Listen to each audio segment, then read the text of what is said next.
What is going on, hunters, and welcome back to the channel. This is a Monster Hunter World video in a series I'm doing on specific monsters and how to take them down. Now, this series targets the monsters that tend to be roadblocks for the common gamer or those who maybe are newer to the Monster Hunter scene. So we'll talk about where to find these monsters quickly and how to be prepared, what their tells are, and how to deal with some of the attacks that they dish out. So in this video, we're covering the first monster that puts up a challenge when progressing through the main story, the Anjanath. And I've seen lots of gamers express the frustration they had with trying to take this pseudo T-Rex fire breather down for the first time.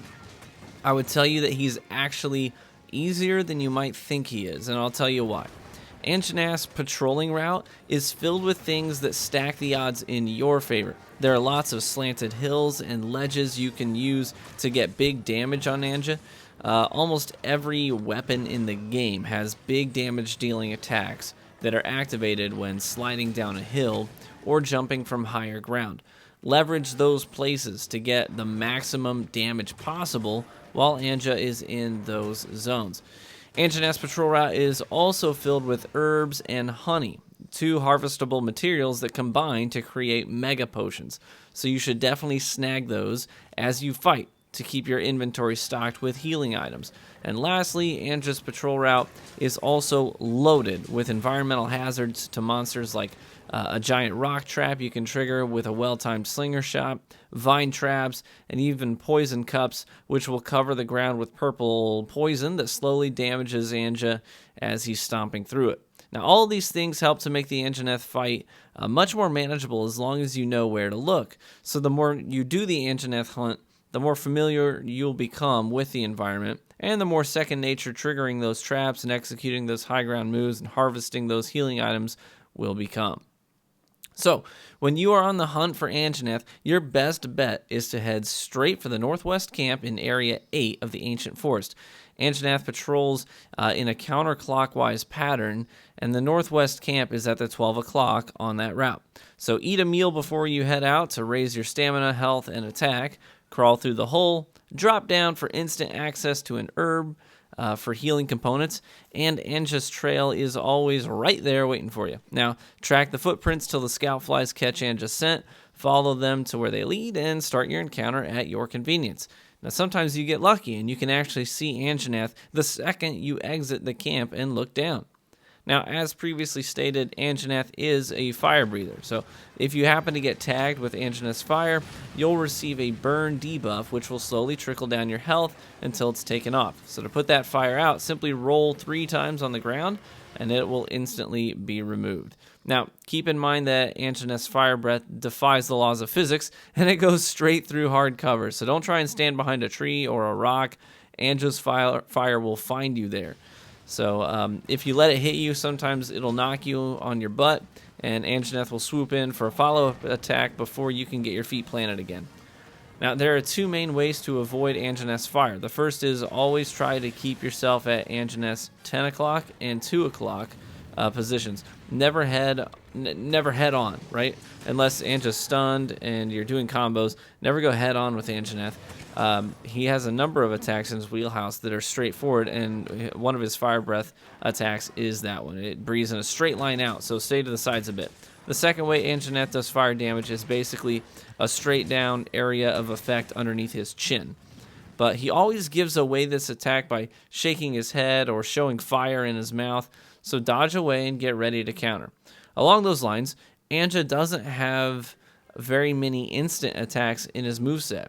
Almost all of them have a wind-up, and it makes it easy to evade and get out of the way before he releases the attack. Other monsters later in the game, like Odegarin, will fake wind-ups and bait you into dodging, but Anjanath is a pretty straightforward monster. He tips his hand like all the time, making it pretty simple to react to his tells and reposition before an attack is released. Now, just after the straight line fire breath attack, Anja has a debuff time where he can't move for a moment. So wind up your attack while he's breathing the fire and get ready to release it the moment that he finishes. He'll raise his head up and hold it still for a moment, and that is your moment to strike.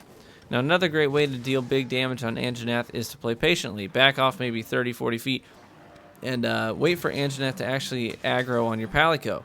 So he'll line up an attack on your Palico, and once you see Anja square up and face your Pally, start charging a heavy attack. Move in, release it while Anja releases his attack on your little furry friend. Your basic cadence in this fight should essentially be wait for Anjanath to attack, dodge it, line up a counter strike after his attack when you see him hesitate before his next movement. Now, sometimes he will do an instant second attack after an initial attack, and usually he does that when he does these quick lateral chomping attacks. He'll go 1, 2, swing his head left and then right, and then sometimes he'll immediately follow it up with another chomp. But it's pretty quick that he does that second attack. So if you see him hesitate after the chomp, then you know he's done. You know he's got a little movement debuff. Hit him then. But always wait until you see him hesitate. That's your moment to strike. He has these periods of time after attacks where he can't move, and it's really easy to capitalize on that because that debuff time is actually long enough that you can really line up an attack well. And monsters later in the game are a lot less forgiving, but Anjanath has these long debuff times. Makes it pretty easy to follow up his attacks with a counter attack. So once you get into that rhythm, you really shouldn't have too much trouble taking Anjanath down. So just make sure that your potions are stocked. Grab those herbs and honey along the way when following Anjanath to a new location in between exchanges, and a whetstone as needed in between those exchanges too. And when you first start taking Anjanath down, it might take you 20 or even 30 minutes or so, but as you get more familiar with the fight and the environment and your weapon, you'll start to whittle that time down to as low as 10 to 15 minutes. And farming Anjanath can be quite fun and rewarding as well. I mean, I ended up killing and capturing Anjanath over a dozen times before moving too far ahead in the story initially. And I ended up with the full armor set and the Anjanath hammer, which deals some big damage, dishes out fire elemental damage, but it does so at the expense of having terrible sharpness. It needs to be hit with that whetstone every couple of minutes.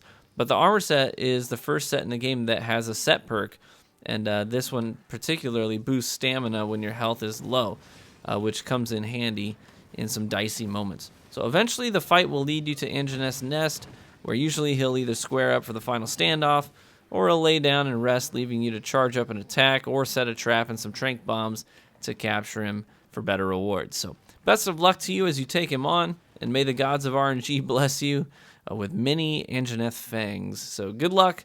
Feel free to leave any advice you may have for others in the comment section, and I do hope you found this video helpful and entertaining as well.